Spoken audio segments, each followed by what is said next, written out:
Listo, podemos empezar. Sí. Sí, muy buenas tardes. Hoy es 19 de enero del 2021 y estamos en la clase de literatura hispanoamericana del siglo XIX. Desde ya hace una o dos clases atrás venimos trabajando alrededor del movimiento del modernismo, que es el último gran movimiento literario que llevan adelante los escritores de nuestros países, que hasta antes de ese movimiento habían sido siempre seguidores, habían sido siempre imitadores, segundones, vamos a decirlo así, de lo que se hacía en España. Pero como en el siglo XIX ya se había producido la independencia americana, que esperábamos conmemorar con un poco más de alegría en este siglo XXI, ya la situación había ido cambiando poco a poco y diríamos, en el curso de los años, especialmente desde el año 1882, a partir de esa fecha, 1882, diríamos, apareció en el panorama literario, fue notorio que las cosas habían cambiado y curiosamente en ese siglo XIX todos los países hispanoamericanos, que se llamaban a sí mismos de esa manera, habían ejecutado su respectiva independencia y cada uno de ellos estaba en un proceso de organización.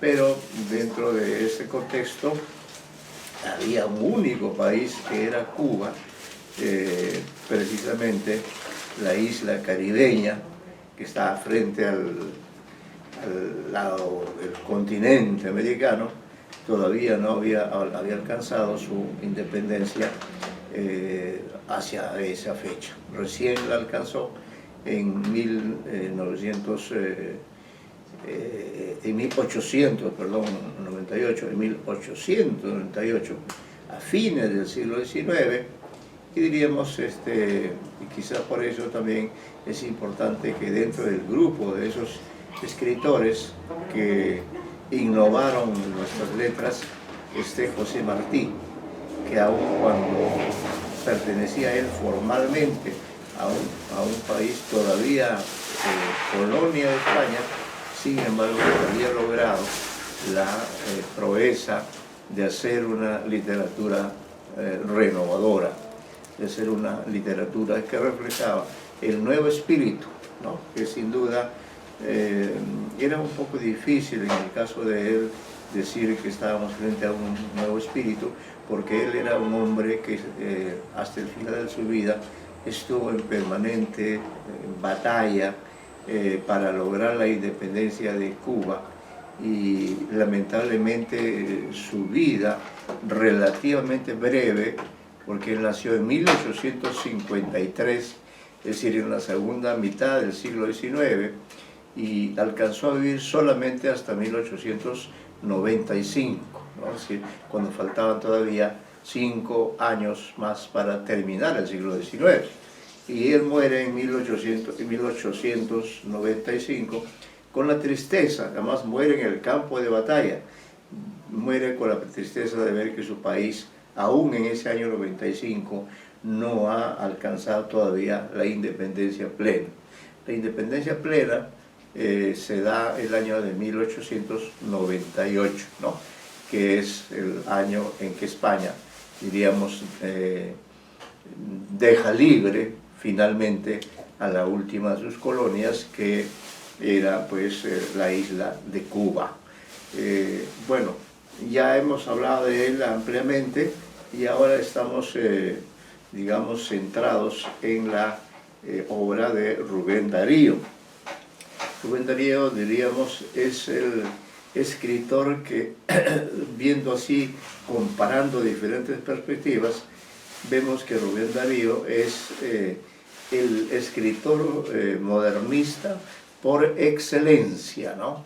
Por excelencia, porque él vivió las dos etapas del modernismo, tanto la primera etapa que habría comenzado en la década de los 80, entre el 80 y el 80 y tantos, él vivió esa primera etapa con la publicación de su obra llamada Azul, azul que es precisamente el color que ilustra, el color que simboliza este nuevo movimiento de renovación de las letras hispanoamericanas. Él entonces estuvo en la primera etapa, en la etapa inicial del modernismo, de este movimiento de renovación, con un libro Azul, que por otra parte se publicó en Chile, no se publicó en su propio país, sino que Rubén Darío, de manera protagónica, de manera coincidente, hizo que su vida fuera un permanente transcurrir por toda América hispánica, o gran parte de ella, ¿no? Que transcurriera, y que en ese transcurrir fuera evolucionando al mismo tiempo el modernismo, que es el movimiento literario que, como decíamos, él encarna con bastante exactitud, porque, como hemos señalado, Rubén Darío inició este movimiento, o en todo caso lo consolidó con su obra Azul en 1888, publicado en Chile, y luego siempre él viajero en el tiempo, en el espacio y en la literatura. Luego se fue a Argentina, después de haber estado en Chile en los años, en la década de los 80, en la década de los 90, exactamente, no sé exactamente desde qué año, porque además era sumamente viajero, pero en 1896, en Buenos Aires, publicó su obra, su poemario, Prosas Profanas, ¿no?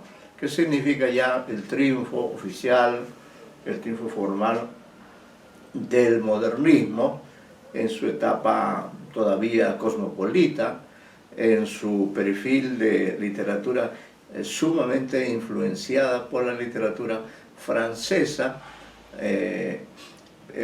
pero esta obra recibe el reconocimiento de los escritores argentinos, y por cierto también en la medida de las posibilidades, con Prosas Profanas él se consagra continentalmente, ¿no? Es el momento de esplendor, como él dice, corresponde a su momento de mayor inquietud, de espíritu cosmopolita, de hombre que amaba los viajes, que amaba a los autores franceses. Prosas Profanas es entonces la obra que lo encumbra como el personaje más representativo del modernismo hacia fines del siglo XIX. Pero Darío es incansable, nunca se detiene, tanto así que en una fecha anterior, en el año 1892, es decir, 4 años antes de haber presentado formalmente y oficialmente Prosas Profanas como la obra cumbre del modernismo, 4 años antes él realiza, si no me equivoco, el primer viaje a España. Es decir, en eso también es un autor muy peculiar. Viaja de manera oficial como representante del gobierno de Nicaragua a las celebraciones que se hacen ese año de 1882, que es el 4º centenario de la independencia, del descubrimiento de América. Eso es lo que se toma en cuenta, ¿no? Entonces él viaja a España, y como creo que un poquito más adelante lo vamos a repetir, viaja a España y ahí pues participa. Es reconocido, quizás es uno de los primeros autores hispanoamericanos nuestros que va a ser reconocido por los escritores de España, que siempre habían sido nuestros maestros, siempre habían sido los hombres de avanzada en la literatura, pero que en esta oportunidad tienen que reconocer plenamente que hay un escritor que ha salido adelante, un escritor que le ha dado nuevos rumbos a la literatura en lengua española, y que ese escritor es un hispanoamericano, además de un país pequeño sin mayor tradición literaria como es Nicaragua, pero que gracias a su labor, a su extraordinaria labor como poeta, como escritor, como embajador, como hombre de cultura, supo darle a su país una trascendencia basada en gran parte en su gran obra literaria, ¿no? Bueno, entonces, después de haber participado en esos festejos del año de 1892, ¿no?, vuelve otra vez a Buenos Aires, retorno a Buenos Aires para asistir a esa presentación de la que ya hemos hablado, que es la presentación de su obra máxima de plenitud, que es Prosas Profanas, en 1896, ¿no? Luego los años transcurren, el año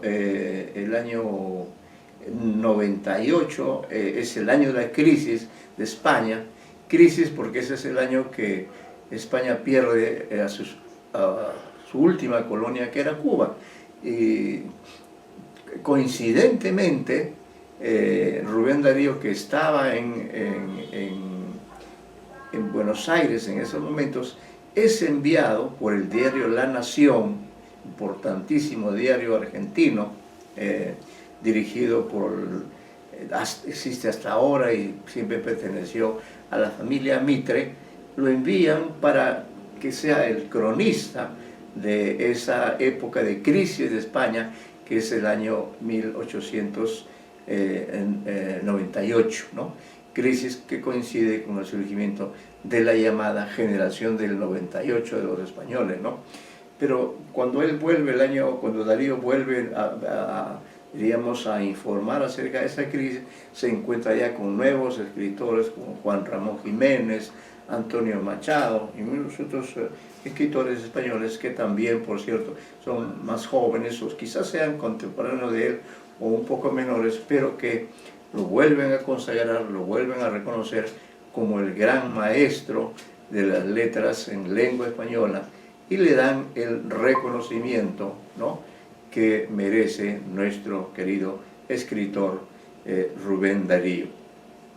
Entonces, como le consta al señor Henry Retamoso, que nos ha ingresado al aula virtual, y a quien agradecemos pues que continúe acompañándonos con su presencia en estos momentos en que estamos siguiendo la huella de Rubén Darío, le pediría que, tal como nos quedamos en la clase anterior, en la página 9 del material que ya él identificó en la clase pasada, le pediríamos que se sume a este viaje literario que estamos haciendo en compañía de Rubén Darío, a quien hemos caracterizado como el escritor modernista más completo, más viajero, más plenamente representativo de este movimiento internacional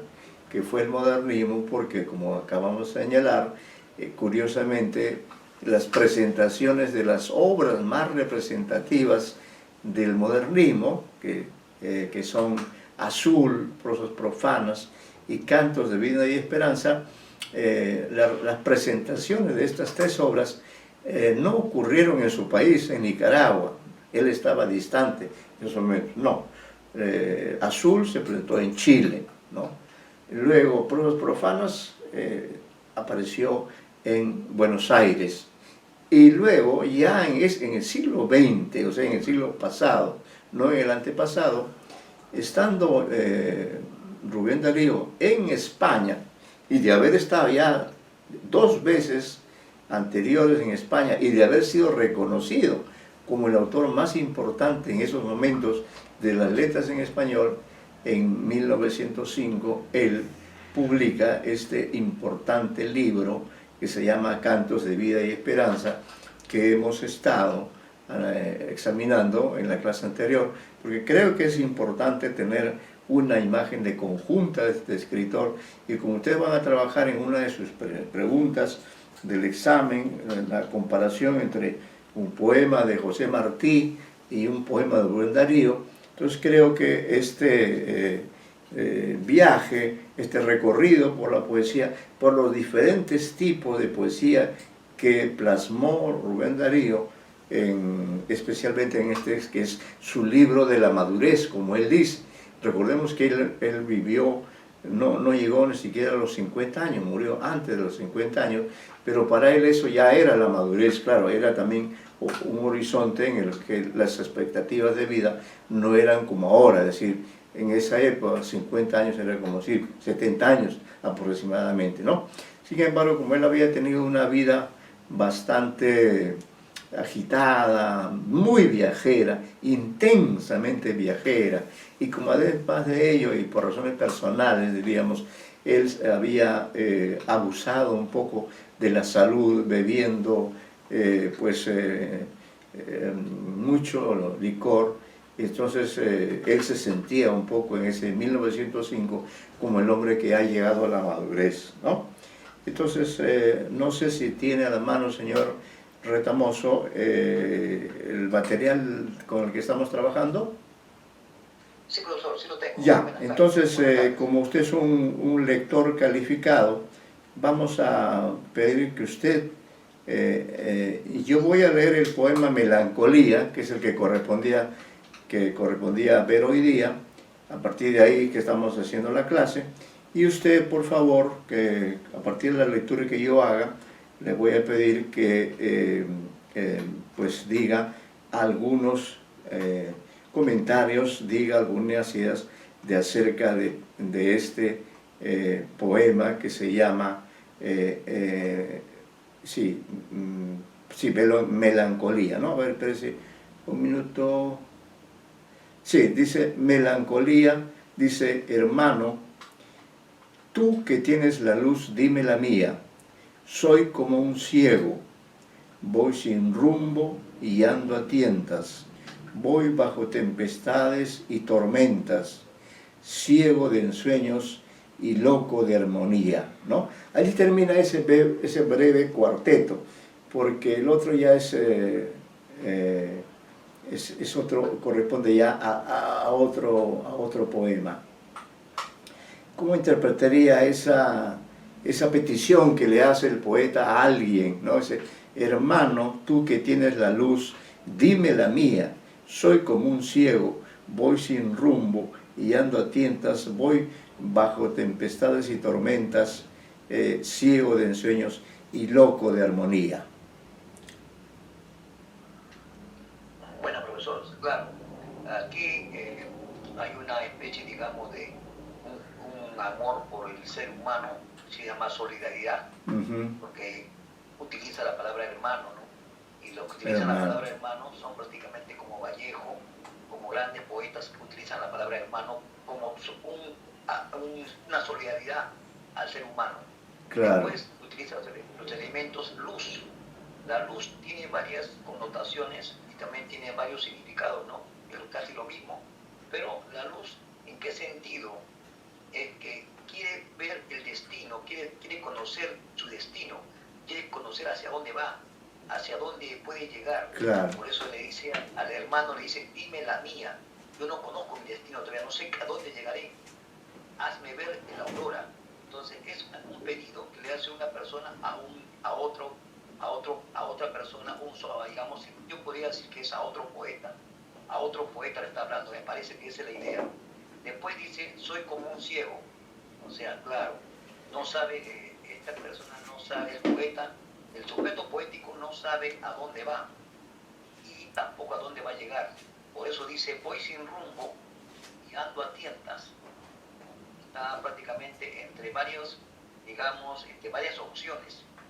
Quedarse en su país, como él era un gran viajero, yo lo entiendo así, no sabe si quedarse en su país, quedarse en España, volver a otros países. Él es un eterno viajero, como los eternos viajeros nunca tienen un lugar donde quedarse. Eso nos da a dar cuenta de lo que llamaríamos la palabra no, lo que dicen, me acuerdo que hay una caracterización del poeta como algo errante, algo que no tiene digamos, lugar seguro. Él va donde lo lleva el viento. Por eso yo lo entiendo así. Por eso dice, voy sin rumbo y ando a tientas. O sea, anda con cuidado. Ando tocando el piso y a ver dónde se puede quedar. Voy bajo tempestades y tormentas. Aquí ya menciona el aspecto político y el aspecto, digamos, que yo llamaría la palabra, se puede decir la palabra, el de horror. Tempestades y tormentas sabemos que son prácticamente, digamos, los climas del Centroamérica. Claro, fenómenos, ¿no? De la naturaleza. Claro. Donde él ha nacido, donde él se ha criado, es un sitio bien bravo. No es un sitio habitable normalmente. Es un sitio, digamos, que donde cualquier cosa puede pasar, pueden morir. Claro. Un huracán, sí. Una tormenta, exactamente, digamos, una pandemia, ¿no? Claro. Sí. Entonces no es un lugar seguro donde nació el poeta. Sí. Luego dice, ciego de ensueños y loco de armonía. Cuando yo entiendo ciego de ensueños, él tenía muchas ideas, claro. Muchas posibilidades de realizarse. Por ejemplo, ser poeta, ser, ¿qué te digo? No, de repente también político, también de repente quería hacer algo, pero no lo pudo realizar todos sus sueños, como dice usted muy bien, ha muerto muy joven, ha muerto sí. En la madurez. Entonces sus ensueños eran más fuertes y lo llevaban prácticamente, digamos, a cometer ciertas cosas, como usted dice, ¿no? A caer en la bohemia y sí. El alcohol. Y eso lo convirtió o cegó, mejor dicho, su voluntad de lo que llamaríamos el equilibrio, que es importante en el poeta, ¿no? Hay sí. Que haber un equilibrio entre el vivir intensamente y digamos, el tener esa paz interior para sí. Poder escribir. Él no lo tuvo. Él era un eterno volcán, una tempestad, como él sí. dice, y él se siente que está atraído por todo. Los sueños que él tenía son indominables, porque son bastantes, pues ciego de sueños. Es decir, él mismo no miraba sus sueños, no podía ver, eran bastantes, demasiados. Y loco de armonía. En esta parte sí entendemos el porqué de la armonía, porque es un gran prosista, poeta también en el sentido de que el ritmo de su poesía para mí me atrajo y me deslumbró, porque una de las poesías más bonitas que he escuchado de él fue la que mi padre siempre repetía cuando yo tenía 12 años, creo que tenía, esa famosa poesía, Juventud, divino tesoro, te vas para ya no volver. Él lo repetía tanto mi padre que no sé cómo llegué a escoger literatura y esta carrera que me gusta mucho. Eso es todo, profesor. Sí, muy bien, señor Retamoso, muchas gracias. Creo que está por ahí la señorita Cintia. Sí, profesor. Buenas. Señorita Dunker, ¿no? Sí, profesor, buenas tardes. Sí, señorita, estamos comentando los diferentes poemas de Rubén Darío, del libro más completo, si se quiere, o del libro Cantos de Vida y Esperanza, que representa la madurez de Rubén Darío. Ha pasado ya la etapa cosmopolita y se ve en el poeta la necesidad de, diríamos, tratar de ubicarse, ¿no? Por eso en ese poema que ha comentado el señor Retamoso, se puede apreciar que en este poema, y eso lo acerca un poco a un poeta que vendrá algunas décadas después, que es César Vallejo. Por eso quisiéramos un comentario a estas estrofas, que sí son parte de melancolía, ¿no? Voy a leer estas partes y queremos que usted, señorita Cintia Dunker, nos haga así algunos comentarios. ¿En qué medida, diríamos, en Cantos de Vida y Esperanza, poemas como este expresan el estado anímico o expresan una suerte de retrato que el propio Darío hace de él mismo cuando dice lo siguiente. Voy a leer esas estrofas y quisiéramos un comentario suyo. Dice: ese es mi mal, soñar. La poesía es la camisa férrea de 1000 puntas cruentas que llevo sobre el alma. Las espinas sangrientas dejan caer las gotas de mi melancolía. Y así voy, ciego y loco, por este mundo amargo. A veces me parece que el camino es muy largo y a veces que es muy corto. Y a veces que es muy corto. Y en este titubeo de aliento y agonía, cargo lleno de penas que apenas soporto. ¿No oyes caer las gotas de mi melancolía? ¿Qué le parece estas estrofas como expresión del estado de ánimo? Esa de la poesía tiene mucho que ver con las vivencias, con lo que uno puede considerar acerca de uno mismo, de acuerdo también al momento, las circunstancias, diríamos, ¿no? ¿Qué opina usted sobre estos versos, estas estrofas que hemos leído? ¿En qué medida usted encuentra en él reflejado el espíritu, como ha dicho el señor Damoso, el espíritu inquieto, el espíritu que además creo que es propio de los seres humanos, ¿no? Darío no está hablando de algo que solo le ocurra a él. También creo que todos en alguna medida compartimos esas vivencias. Quizá no seamos poetas, pero sí somos lectores, ¿no? Quizá no escribimos poesía, pero sin duda también somos seres marcados por la, diríamos también por la pena, por la melancolía. Entonces, en esa medida, ¿cuál sería alguno de sus comentarios acerca de estas estrofas que hemos leído? Sí, profesor, bueno, se puede apreciar, bueno, siempre hay en Rubén Darío una intensidad, y esta intensidad se extrapola, se traspasa a sus diversos estados de ánimo. O sea, él podría vivir de repente la alegría con intensidad, pero también la tristeza con la intensidad, con esa misma intensidad. En este poema vemos que hay una sensación de desesperanza, de tristeza. Se asume a sí mismo como un ser que en ese momento no cuenta tal vez con las herramientas para revertir su estado de ánimo. También mi compañero habló de cierto decadentismo tanto en su vida, y que obviamente se va a plasmar en su obra, y eso también se puede apreciar ahí. Tal vez también sea consecuencia de estado de ánimo de ese decadentismo que fue arrastrando con los años, ¿no? Pero creo que la desesperanza, la tristeza, ese agobio existencial se puede apreciar bastante en este poema que usted acaba de leer. Sí, en todo caso diríamos que la época que nosotros estamos viviendo, de alguna forma,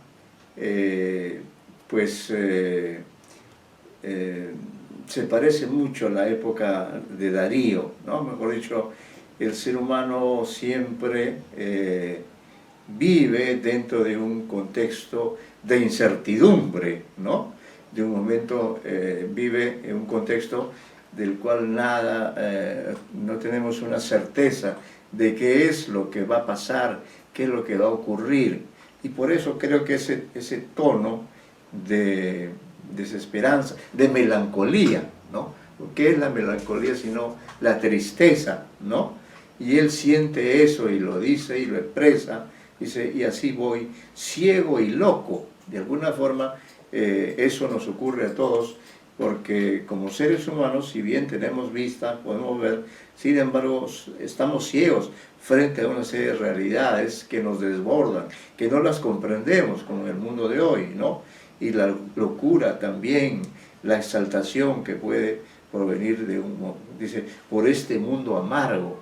¿Qué mundo más amargo que el nuestro puede haber en este momento? Incluso muchísimo más amargo que el tiempo de Darío, que, digamos, no padeció de esta situación que estamos padeciendo nosotros, ¿no?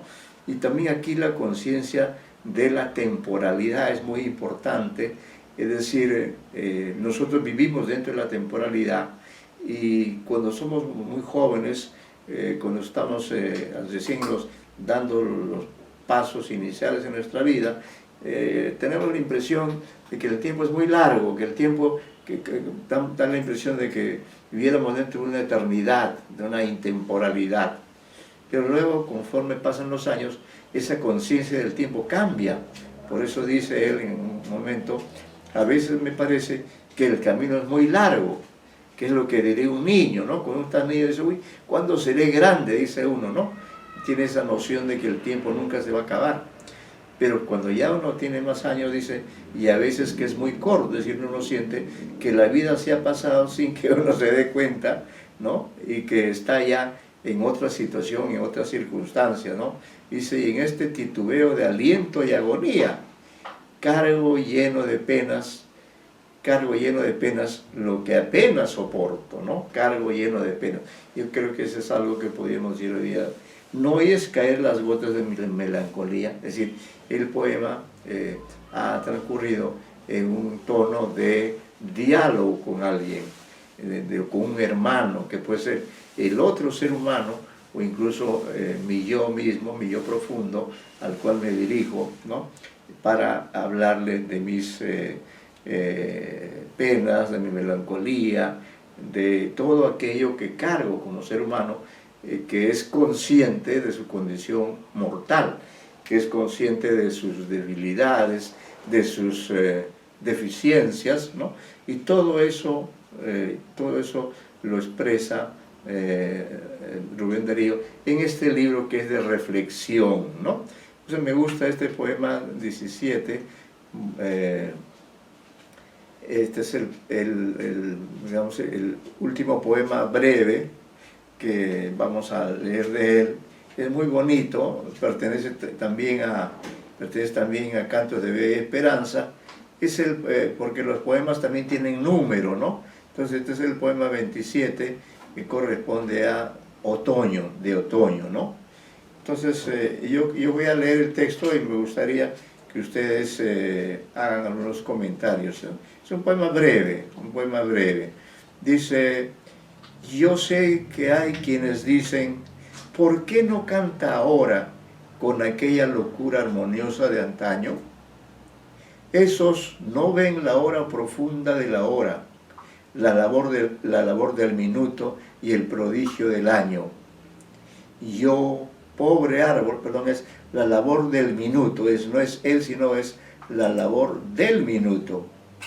Acá le voy a hacer esa corrección para que usted la tome en cuenta. Entonces dice, esos no ven la hora profunda de la hora, la labor del minuto y el prodigio del año. Yo, pobre árbol, produje al amor de la brisa, cuando empecé a crecer un vago y dulce son. Pasó ya el tiempo de la juvenil sonrisa, dejada al huracán mover mi corazón. Y ya ahí termina este poema que le ha llamado de otoño. ¿Qué vivencias suscita este poema? ¿De qué está hablando Darío ahora en esta oportunidad? Los escucho. Buenas, profesor, buenas. Sí. Acá yo pienso que el título y también las estrofas, o los versos, mejor dicho, los versos de las estrofas, nos remiten a una, se puede decir la palabra, a una temporalidad, Ajá. a un atardecer, un caer del ser humano, ¿no? O sea, cuando el ser humano ya está llegando a la madurez, ya pasó la época juvenil, ya pasó los sueños, y justamente reflexiona sobre esa condición. Claro. El poeta cuando dice la hora, el tiempo, el minuto, el año, Hay tres elementos que nos remiten a la temporalidad: hora, minuto, año. Así es. También hay una reflexión que puede ser de un panteísmo, cuando reflexiona una semejanza del hombre con el árbol, ¿no? Como un árbol. Yo, pobre árbol, naturaleza, el árbol que da vida, el que fue sombra, que una vez fui joven, Claro. un árbol que dio brisa, que dio sombra, y dice la porra de la brisa, y empecé a crecer, un vago, un dulce son. También te refiere al ritmo y a la vida que tuvo, ¿no? Claro. Empezó a crecer y tuvo un vago y dulce son, dice. ¿Por qué dice un vago? Aquí el elemento ambigüedad es un elemento muy importante. ¿Por qué el adjetivo vago está metido en este poema? Yo pienso que la ambigüedad es que él piensa dudar si lo que hizo fue bueno o fue malo. Claro. Si la poesía que él dio a la humanidad le sirvió para algo o no sirvió para nada. Aquí hay una inflexión, así diría, inflexión de su vida. Hay un atardecer y una especie, digamos, de escepticismo ante la vida y ante la razón de ser de la poesía. Entonces pasó ya el tiempo, dice la juvenil sonrisa, dejad el huracán mover mi corazón. Aquí en la última parte, que hay que entenderla muy bien, porque huracán semeja fuerza, vitalidad, pero también puede ser destrucción.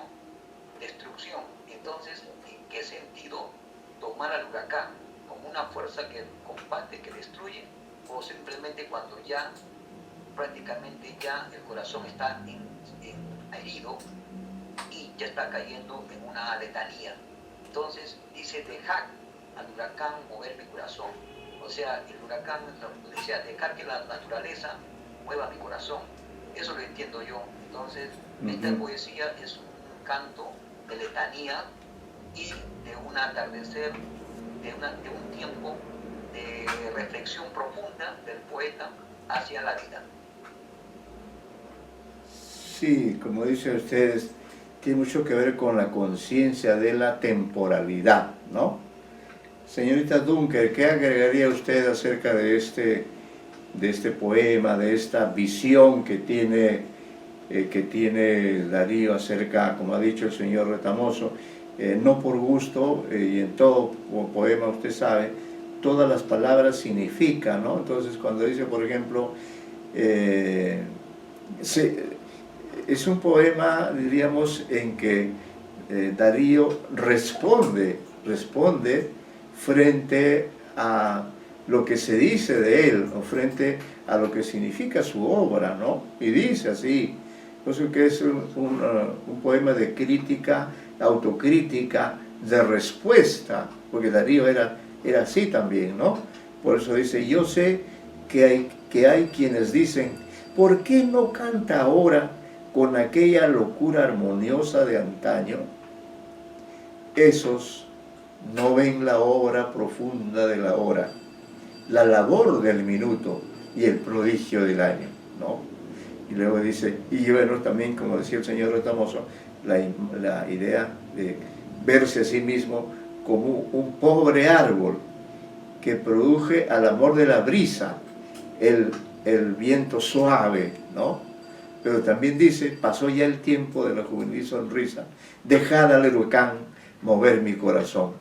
Es decir, ya no estamos en el momento de la brisa, sino estamos en el momento del huracán, ese huracán que pues arrasa con todo lo que encuentra a su paso. Pero sí es importante, creo, los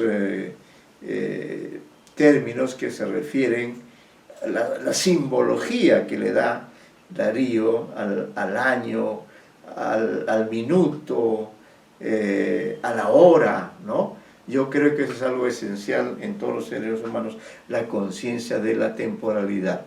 ¿Considera esto así, señorita Cintia?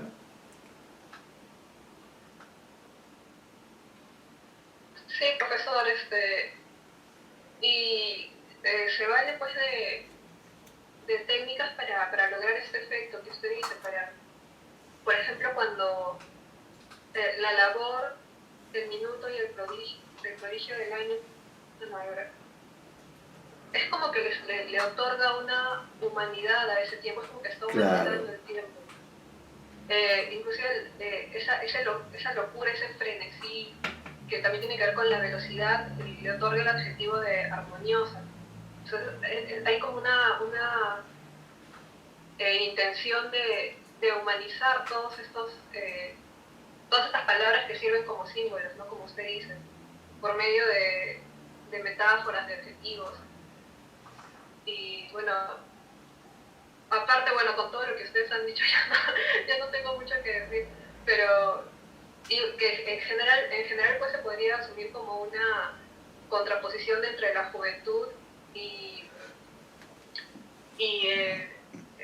el otoño de la vida, ¿no? Claro, sí. Él está contraponiendo estos dos momentos de la vida por la que todo ser humano va a pasar, y que da a entender que con el transcurrir de los años uno deja ese frenesí y tiende más a la reflexión, al autoanálisis, tal vez se torna un poco más introspectivo. Claro. ¿No? Esos son los que podría agregar, ¿no? Aparte de lo que ya se ha dicho. Sí, muy bien, señorita Dunker, efectivamente es como usted dice, es decir, hay un poeta español que admiraba mucho a Darío, ¿no? Este poeta incluso lo consideraba como una especie de maestro, siendo él también un maestro. Me refiero a Antonio Machado, ¿no? Entonces, creo que tengo por ahí a la mano. Él admiraba mucho a Darío por esta gran labor que había realizado de renovación de la poesía, de renovación de las formas, de las metáforas, de los sonidos, de los ritmos, de los tipos de poesía, pero todo eso se había realizado en el tiempo, ¿no? Por eso habla Darío de la obra profunda de la hora, es decir, nosotros los seres humanos realizamos nuestra labor, cualquiera que ella sea, en el tiempo. Por eso decimos, hay que aprovechar el tiempo, es la única forma, diríamos, de vencer a la muerte, es cuando realizamos una labor, realizamos una tarea, y esa tarea queda plasmada, ¿no? Queda allí. El minuto también es importante, ¿no? El prodigio del año, es decir, todo lo que podamos hacer, usted, todas las personas que nos dedicamos a algo, tenemos esa posibilidad de hacer algo que quede como testimonio de nuestra presencia en el mundo. Todo eso lo podemos hacer en el mundo. Entonces, cuando plasmamos aquello, quizá eso nos produce una cierta satisfacción, porque como seres humanos creo que buscamos eso, buscamos realizarnos.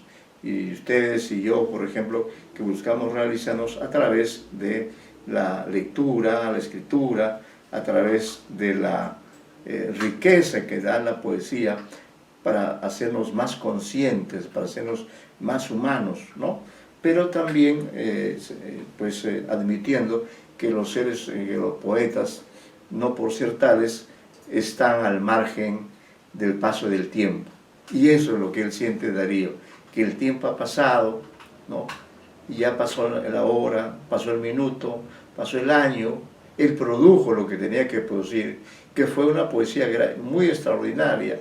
Como hemos dicho, él quizá es el que mejor encarna toda la trascendencia, toda la importancia que tuvo el modernismo, que nos puso, digamos, al mismo nivel de las otras literaturas, y en algunos aspectos superamos incluso a la literatura española, que era la que siempre seguíamos.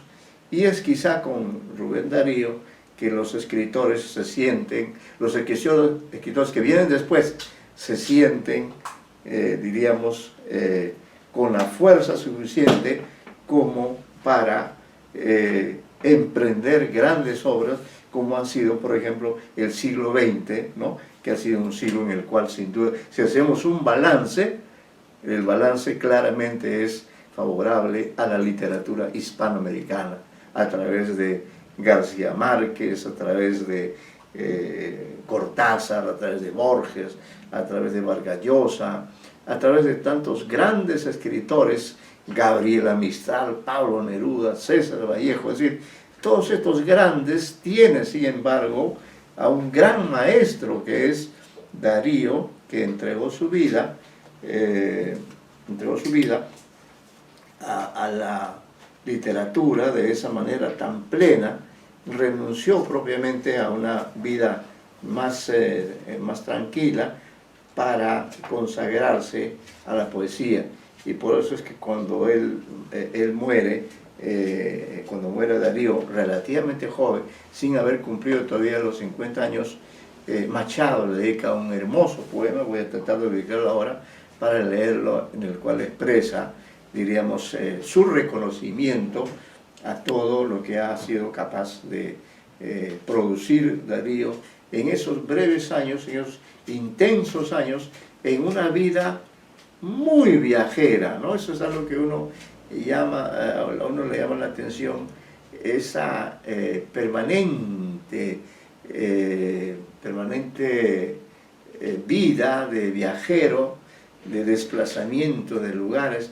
Él quería abarcar el mundo y en gran parte es de los escritores que cumplió su deseo. Su deseo era conocer a América en su totalidad, ¿no? Y de esa manera es que podemos mencionar la importancia pues, que tiene la poesía de Darío en el contexto hispanoamericano, ¿no?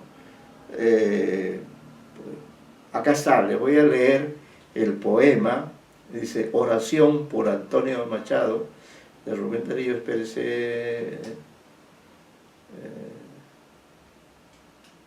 Eso es curioso, ¿no? También Darío, en la página 71, acá vamos a ver ese poema. Sí, este es un poema que Darío le dedica a Machado. Y dice así: misterioso y silencioso, iba una y otra vez. Su mirada era tan profunda que apenas se podía ver.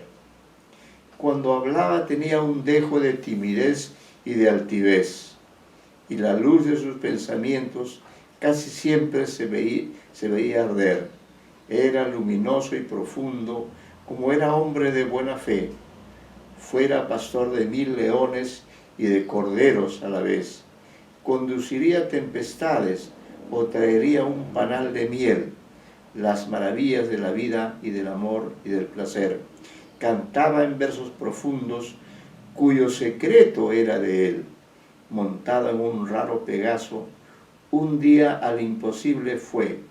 Ruego por Antonio a mis dioses, ellos le salven siempre. Amén. Pero acá hay una cosa curiosa que ya yo constaté hace muchos años, ¿no? Este poema da a entender que Antonio Machado ha muerto, porque él dice, ¿no? Montado en un raro Pegaso, un día al imposible fue. Pero lo cierto es que Machado sobrevivió a Darío. Por eso permítame unos minutos, por favor, ubicar acá el poema que Machado, ¿no? Debe estar acá también, pero acá no lo puedo ubicar. Pero vamos a ver si tengo un poco de suerte. Es que las literaturas son voluminosas, el periodo, el modernismo. Vamos a ver si está aquí Rubén Darío, 431. Vamos a ver.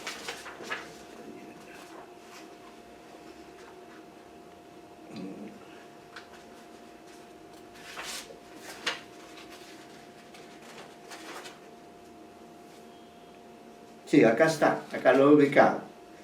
He ubicado, por eso os digo, y esto me ocurrió hace muchos años cuando yo presenté una ponencia donde justamente se homenajeaba tanto a Machado como a Darío. Y ahí comprobé, y esto es algo que voy a tratar de consultarlo con alguien, pero por el poema que acabo de leer, es un poema que Rubén Darío le dedica a Antonio Machado, como que dando a entender a través de ese poema que Machado había muerto, cuando no era así, ¿no? Y ha indicado que, claro, Machado, por cierto, también muere algunos años después, no sé exactamente cuándo, pero cuando Machado se entera de la muerte de Darío, que ocurre el año 1916, Antonio Machado le escribe este hermoso poema que dice: a la muerte de Rubén Darío. Si era toda en tu verso la armonía del mundo, ¿dónde fuiste, Darío, la armonía a buscar? Jardinero de Hesperia, ruiseñor de los mares, corazón asombrado de la música astral. Te ha llevado Dionisos de su mano al infierno y con las nuevas rosas triunfante volverás. Te han herido buscando la soñada Florida, la fuente de la eterna juventud, capitán. Que en esta lengua madre la clara historia quede.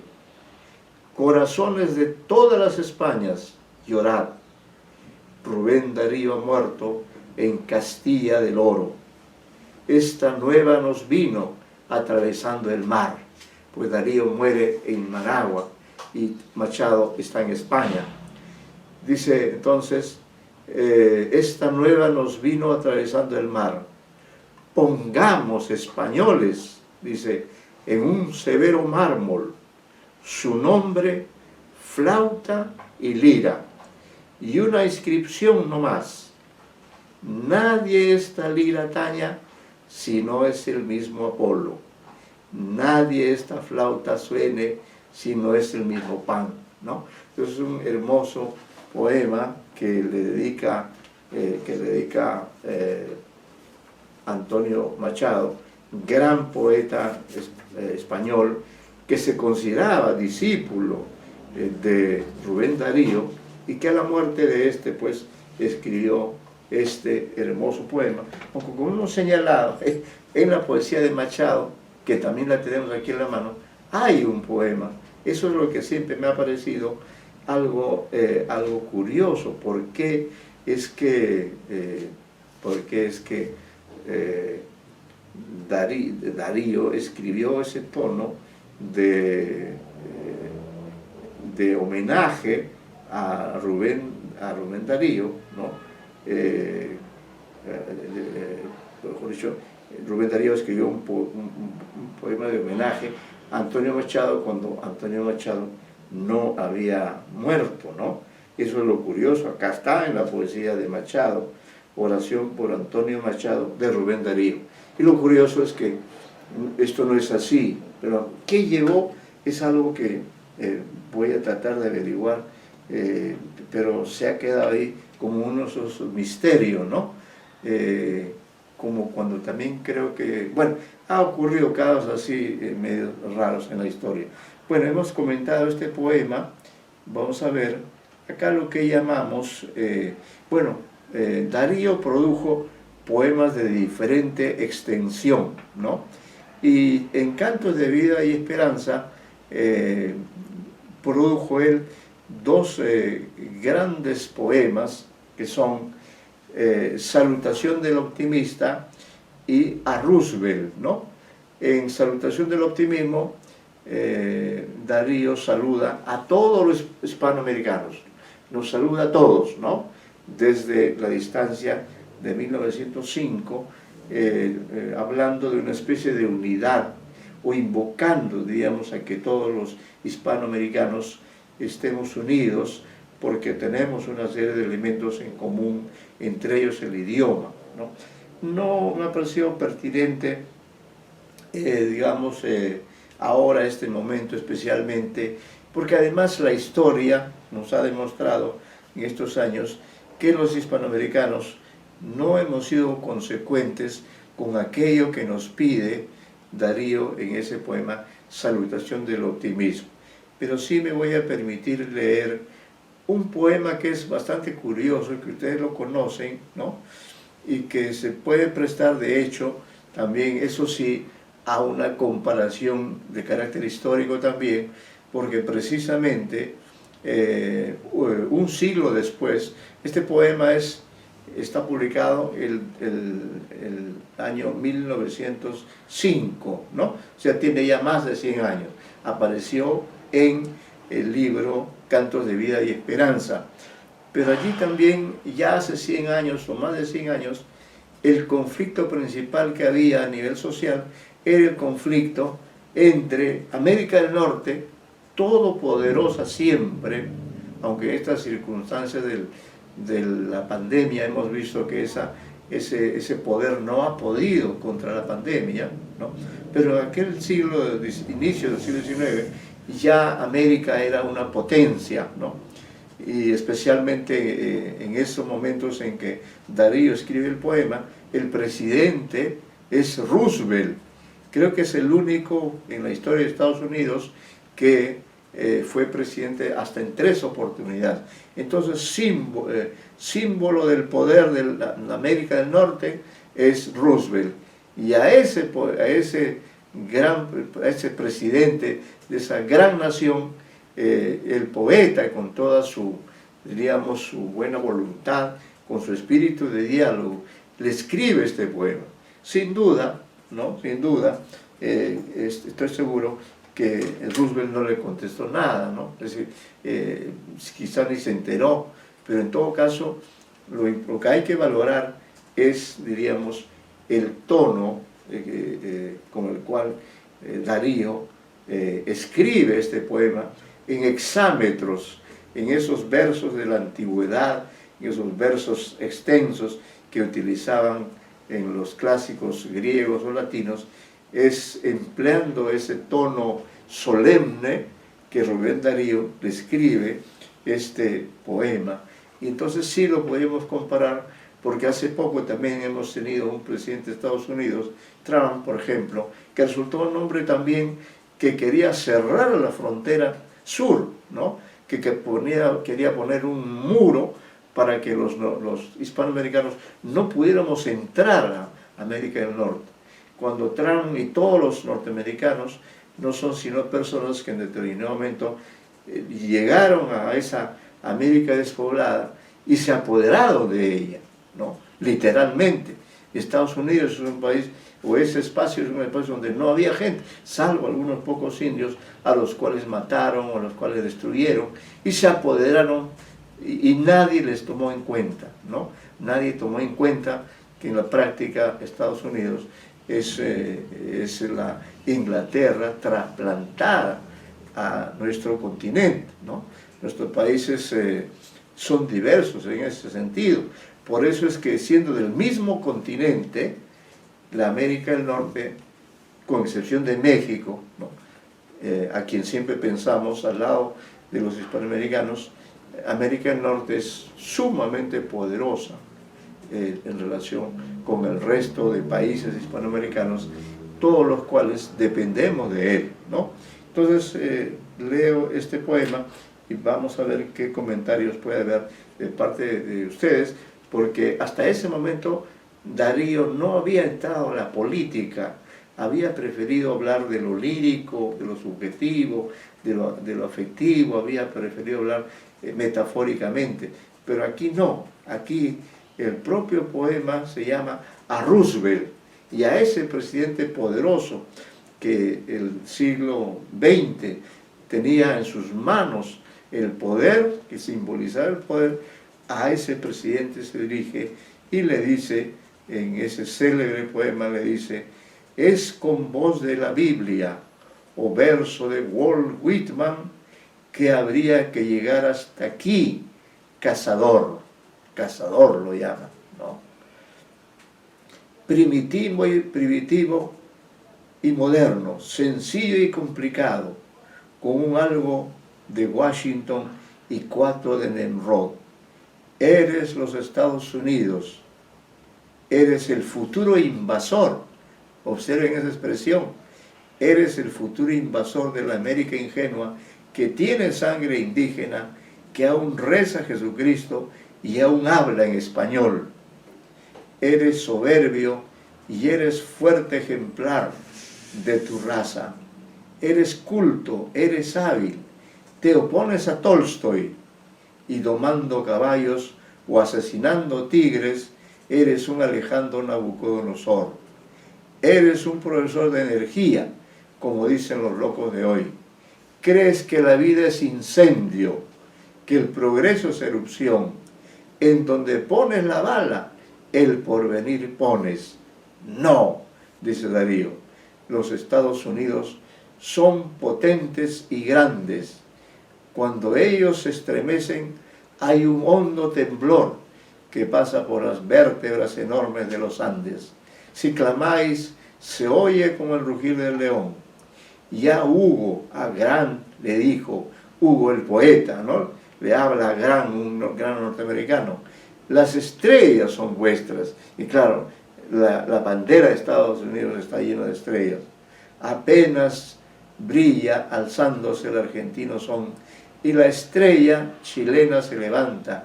Sois ricos, juntáis al culto de Hércules el culto de Mamón, y alumbrando el camino de la fácil conquista, la libertad levanta su antorcha en Nueva York, esa famosa antorcha que simboliza la libertad.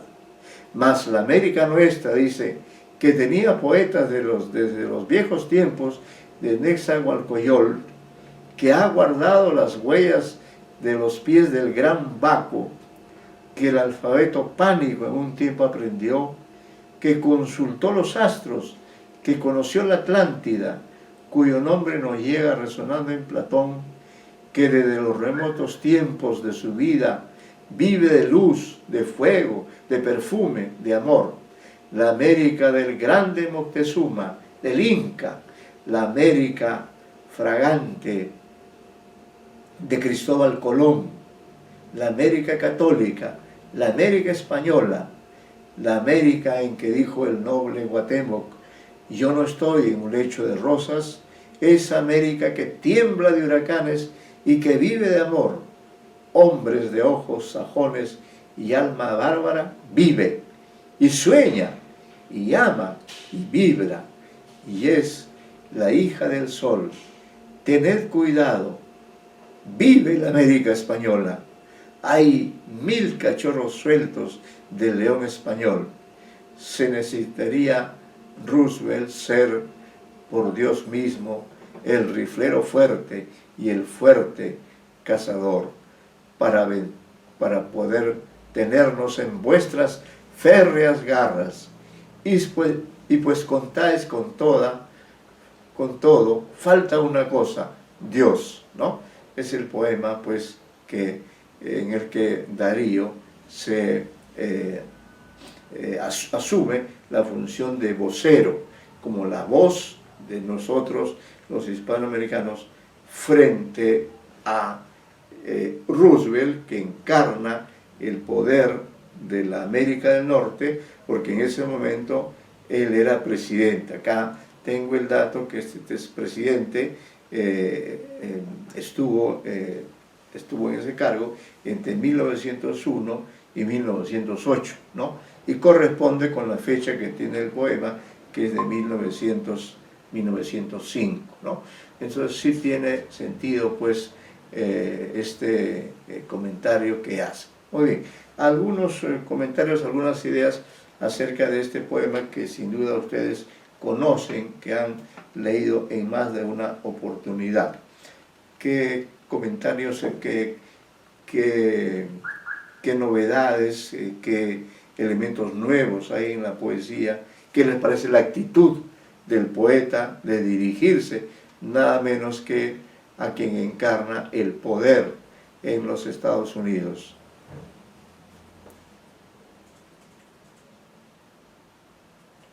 Profesor, buenas. Sí, buenas tardes. Sí, en esta poesía nos sorprende, digamos, la actitud política que asume el poeta Darío. Ajá. Cuando cuestiona, cuando cuestiona todas las acciones de la política imperialista de los Estados Unidos, ¿no? Y también nos vislumbra y la condición, ¿no?, de futuro invasor Claro. a América.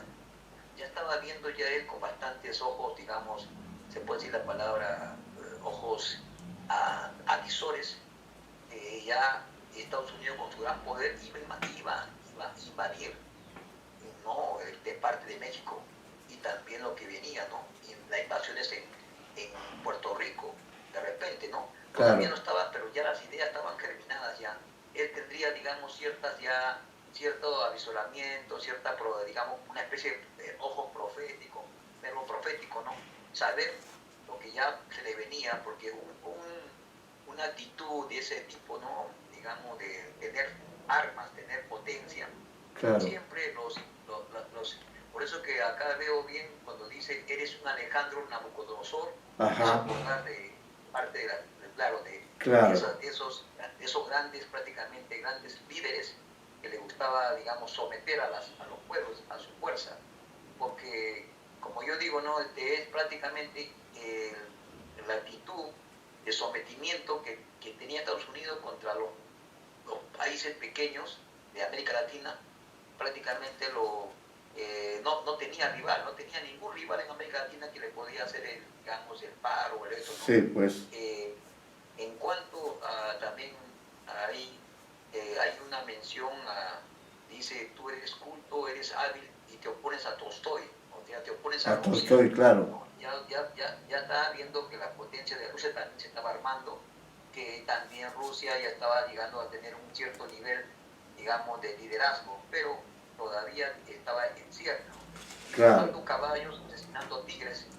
Entonces, prácticamente, aquí, esa metáfora, yo digo, tomando caballos, asesinando tigres, me da a entender de que asesinando líderes, está asesinando líderes porque tigres los asumo yo como líderes, y tomando caballos, tomando a la población, tomando a lo que se llama la palabra, a los pueblos pequeños, ¿no?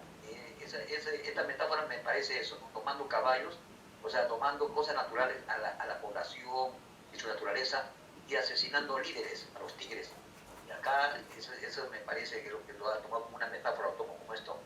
Y en cuanto a lo demás, veo que hay una gran exposición, ¿no?, de temas como hondo temblor, vértebras enormes de los Andes. Hay una metáfora hermosa, vértebras que después lo va a tomar, creo que sí, la vértebra enorme de los Andes, ¿no? Claro, Neruda lo va a tomar también esta metáfora, vértebra de los Andes también lo va a tomar Neruda, me acuerdo que lo leí después, y el rugir de un león también. Entonces, todos estos elementos prácticamente me dan a entender que tenía una gran descripción, ¿no?, de la América hispana, que nos lleva a reflexionar que era un gran lector, el maestro Darío, no solamente de la poesía, también había bastante política, y acá lo está dando a entender, sino que no le gustaba meterse en política, pero sí sabía bastante política, porque ya estaba presintiendo, ¿no?, que Estados Unidos va a invadir varios pueblos de América Latina, por eso le pone el futuro invasor. Y también a la raza de ellos, Darío también critica la raza de los ingleses, ¿no? Eres soberbio y eres fuerte, ejemplar de tu raza. Entonces la soberbia es un elemento, digamos, se puede decir la palabra, muy característico de los ingleses, que se creían superiores a los americanos en todo, en cuanto a, digamos, a cultura, a inteligencia, inclusive hasta el aspecto físico, eran más altos, todo eso le daba una vanidad que hasta ahora lo mantiene, ¿no? Hasta ahora lo mantiene esa vanidad de creerse los mejores del mundo. Pero lo último que podría decir es que aquí asume Darío que tienen a todo, pero menos a Dios. Dios es prácticamente de la América. Dios pertenece a la América española o a la América hispanoamericana. Por eso dice, contáis con todo, pero menos te falta una cosa, te falta Dios. O sea, da a entender que los anglosajones son prácticamente inmorales. Esa es la crítica fuerte que le hacen, ¿no? Son inmorales, no perdonan, son soberbios y matan demasiado, ¿no? Por eso dice, ¿no?, por eso que son asesinos. Eso es lo que entendí, profesor. Sí, pues efectivamente es un poema que se presta para un análisis, incluso un análisis filológico, porque menciona una serie de personajes, de expresiones, requiere de una gran cultura, ¿no? Darío se esfuerza por recurrir a símbolos nuestros, de todos los tiempos, de todas las culturas, es decir, frente a lo moderno, frente a lo último que Estados Unidos puede exhibir, él también, como vocero de nuestro continente, rescata la vieja tradición, ¿no? Dice, más la América nuestra, que tenía poetas desde los viejos tiempos de Nezahualcóyotl, que ha guardado las huellas de los pies del gran Baco, que el alfabeto pánico en un tiempo aprendió, es decir, conocía la música, que consultó los astros, porque también nuestras culturas conocían de astronomía, que conoció la Atlántida, cuyo nombre nos llega resonando en Platón, ¿no? Es decir, que parece ser que entre Europa y América había un continente que se hundió, que es la Atlántida, ¿no? Es una idea que viene desde Platón y bueno, indica pues que nuestro continente está lleno de símbolos. Y él mismo decía, ¿no? Recuerdo un cierto verso que dice, tantos millones de hombres hablaremos inglés. Esas profecías se han cumplido, ¿no? Para bien o para mal. Yo creo es bueno, claro, que uno sepa otros idiomas, pero la forma en que se ha dado esta invasión, esta diría, hegemonía de los Estados Unidos sobre nuestro continente ha sido excesiva, como también ha sido no solo contra nosotros, sino contra todo el mundo. Y quizá una de las causas por las cuales ahora estemos pasando por estos momentos tan difíciles sea eso, ¿no? El que haya habido tanta transformación tecnológica de gran vuelo que haya hecho que quizá esas, como dice el poeta, ¿no? Que por eso es quizá esas vértebras enormes de los Andes, pues carambas tiemblan, ¿no? Por eso somos también una zona sísmica, es decir, una zona en que ocurren estos grandes sucesos a lo largo de la historia. Y qué curioso que pues el continente pronto, por las circunstancias del destino, se haya visto, digamos, también con la presencia de este gran país, de esta primera potencia del mundo, que es los Estados Unidos, pero que sin embargo tiene con respecto a nuestra América no una actitud horizontal, no una actitud de equidad, sino una actitud de dependencia, una actitud de, diríamos, de dominio, ¿no? Lamentablemente eso es así y hay que reconocerlo. No sé qué opina la señorita Dunker, cuál es su punto de vista sobre este poema, que diríamos quizá es uno de los poemas más políticos que escribió, en poesía por lo menos, que escribió Darío respecto de esa situación histórica, porque él está hablando al comienzo de una nueva centuria, que es el siglo XX, el siglo pasado, el siglo que ya terminó, ya quedó atrás, y es el siglo en que muchos países soñaban con ser grandes, con ser capaces de enfrentarse a los Estados Unidos. Ahí tiene usted el caso de Cuba, la famosa Revolución Cubana. Todo eso lamentablemente ha quedado atrás, y hoy al ingresar ya a la tercera década del siglo XXI, ¿no? Estados Unidos tiene un mayor poder que el que tenía un siglo atrás. Bueno, ¿algún comentario, señorita Cintia, sobre este tema? La política también tiene una presencia en la poesía. ¿Qué es lo que podríamos señalar con respecto? Sí, coincido totalmente en el que es un poema bastante político, y justamente a raíz de este matiz que tiene este poema, me gustaría establecer una intertextualidad con algunos escritos de José Martí.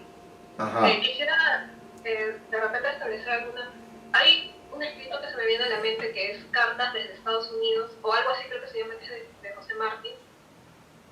Y tendríamos que tomar en cuenta que cuando José Martí se instaló en Estados Unidos, este país estaba pasando por un proceso de modernización, de industrialización. Y se le pintaba como el país de los sueños, de las oportunidades, hasta de la igualdad, de la libertad.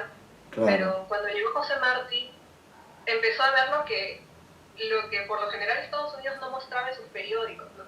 Empezó a ver que todo este proceso de industrialización estaba basado en qué? En la mano de obra de los migrantes. Él en sus escritos se quedó admirado al ver las distintas lenguas de los obreros, porque habían latinoamericanos, irlandeses, italianos trabajando. También las deplorables condiciones en las que se les tenía a estos trabajadores. La mano de obra estaba muy mal pagada, no tenían seguridad. A diario creo que moría tal vez un obrero por las escasas condiciones de seguridad en las que se les tenía. Y él se dio cuenta de cómo este proceso de modernización, que lo presentaba de una manera tan fastuosa, por detrás está impregnado de desigualdad y de injusticia. En el año, creo, 1886, hubieron unos levantamientos en Chicago, donde murieron muchos obreros justamente por rebelarse contra estas condiciones. Y José Martí se quedaba admirado a ver cómo parecía que la vida de ellos no valía absolutamente nada. Y ya perfilaba que Estados Unidos se iba a convertir en una sociedad profundamente capitalista. Sí, pues. Y que justamente se iba a orientar por la explotación, por la desigualdad, por catalogar de manera inferior a la gente de acuerdo a su procedencia. Entonces, yo creo, si quieres hacer una intertextualidad, es porque creo que ambos textos buscan quebrar esa visión idealizada que se tenía de Estados Unidos. Ambos textos buscan llamar a la reflexión, como diciendo, realmente este es el país al que quieres admirar, este es el país al que quieres imitar, mira todo lo que está pasando ahí, mira todo lo que hace. Entonces, creo que ambos textos se parecen en eso.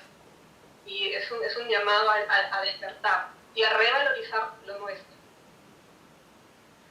Sí, pues esa es realmente la situación en la que estamos en este siglo. Es una herencia de los siglos del pasado, de todos estos grandes acontecimientos que han ocurrido, ¿no?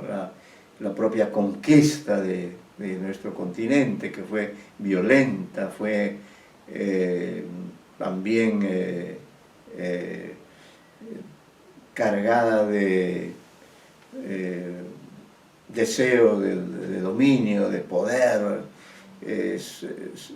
España se convirtió en una gran potencia y curiosamente al finalizar este siglo XIX, precisamente cuando Estados Unidos cuando España pierde a Cuba, Estados Unidos ya está ahí detrás, luchando al lado de Cuba, ¿no? Pero claro, el propósito no es un propósito generoso, no es un propósito fraterno, no. Está luchando porque en su política, en su geopolítica, en su visión continental, ¿no? Le falta tener el dominio de Cuba, como que efectivamente ocurrió en la práctica, ¿no? Que una vez que los españoles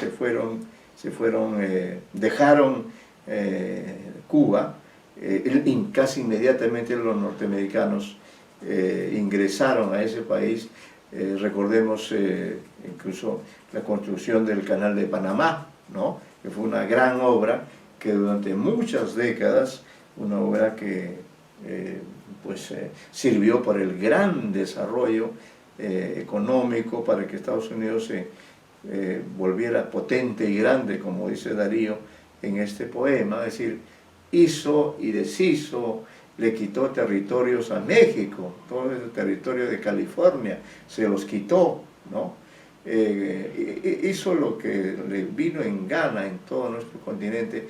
Lamentablemente contra el poder no se puede, ¿no? Incluso en el siglo pasado, un suceso que usted sin duda no ha vivido, pero yo sí, fue en el siglo pasado, en el siglo XX, ¿no? Que, por ejemplo, Argentina quiso reivindicar su propiedad de las Islas Malvinas, que está ahí cerca, al lado del mar de Argentina.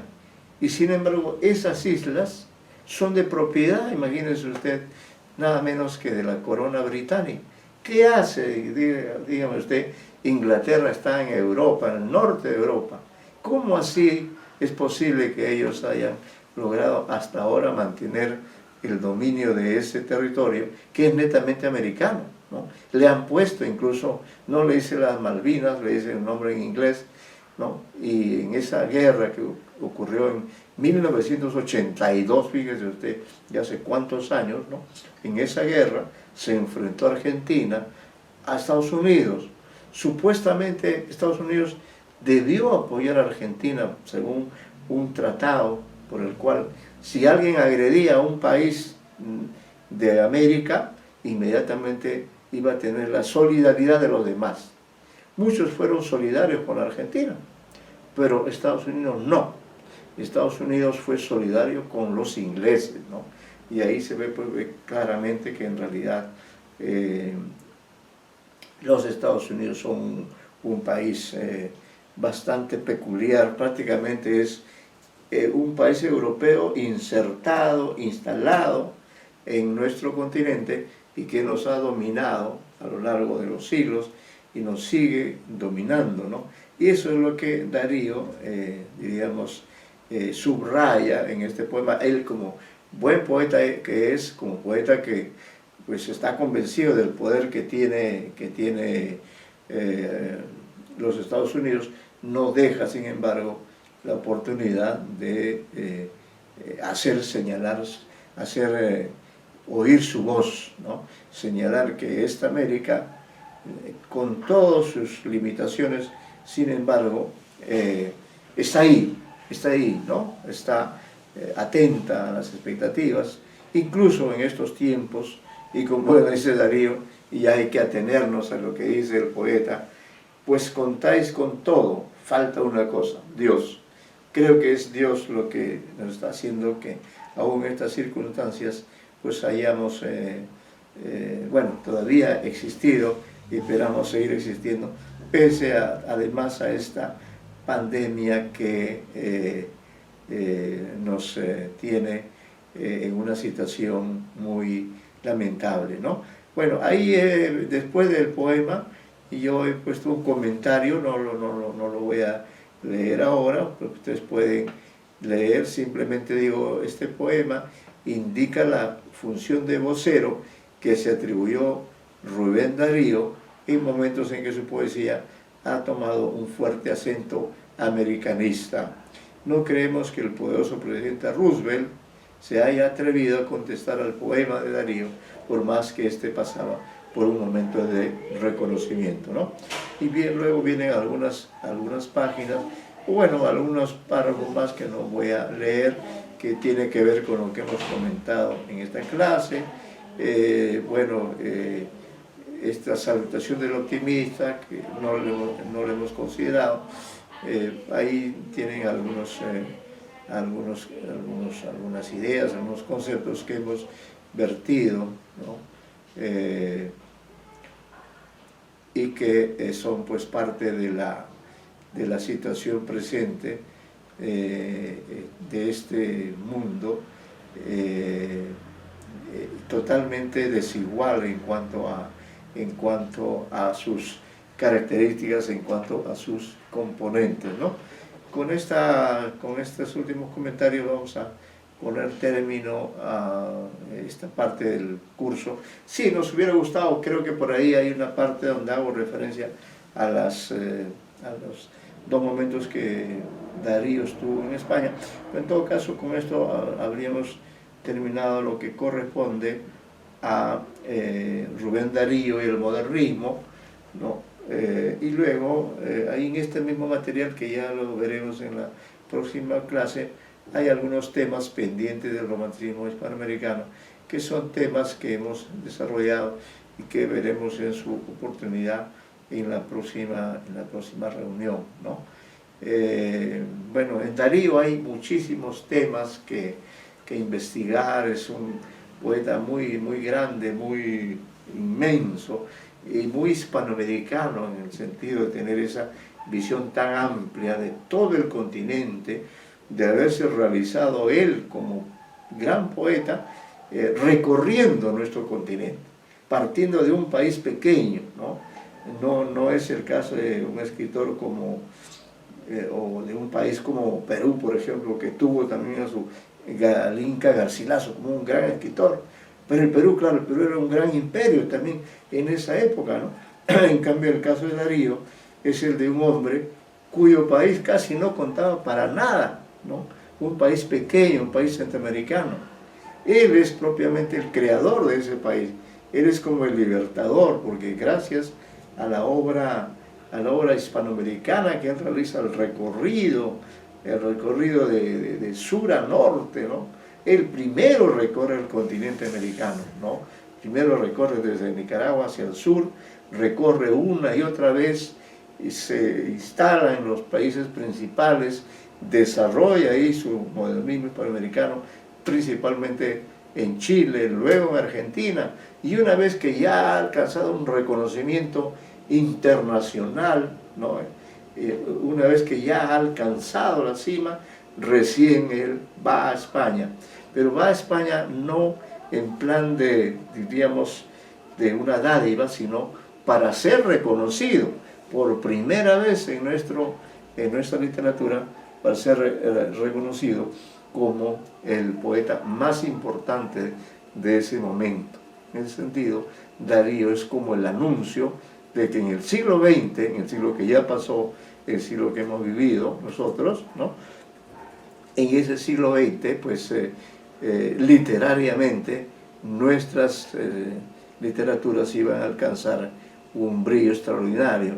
Y la prueba es que hemos tenido a lo largo de ese siglo XX varios premios Nobel de literatura. Tiene usted a Gabriela Mistral, Pablo Neruda, Miguel Ángel Asturias, Octavio Paz, también García Márquez, en fin, ¿no?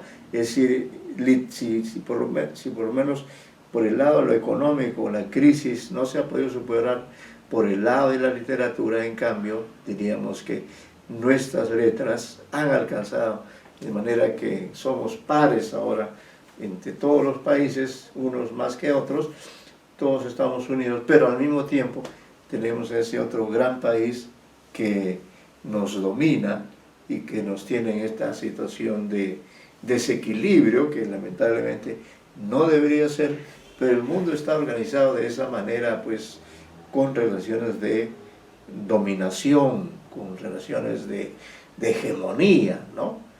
No debería ser, es algo contra el cual nos rebelamos aún en nuestra pequeña dimensión de miembro de un país que ha padecido tantas crisis, ¿no?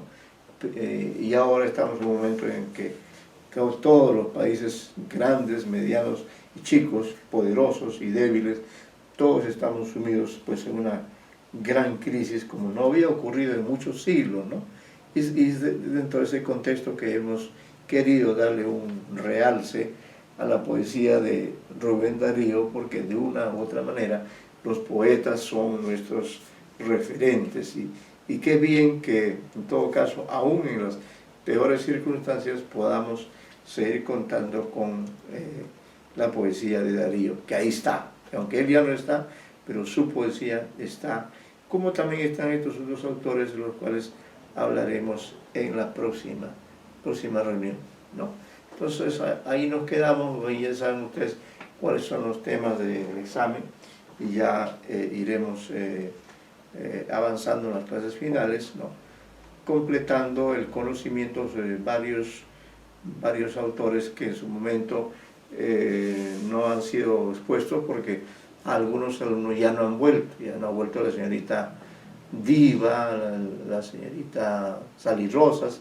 Entonces hemos quedado prácticamente ustedes dos que están aquí y la señorita Garriazo, ¿no? y con ustedes tres estamos haciendo todas estas tareas hasta el final del semestre.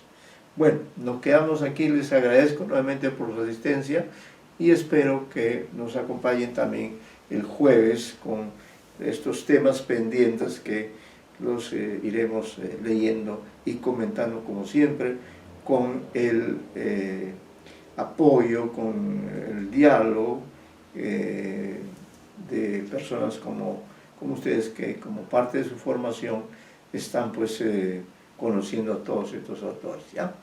Quedamos así, entonces nos vemos el próximo jueves en la clase de ese día. Muy buenas tardes, muchas gracias por su asistencia y por cierto, y su participación constante va a ser reconocida en la evaluación. Muchas gracias, buenas tardes.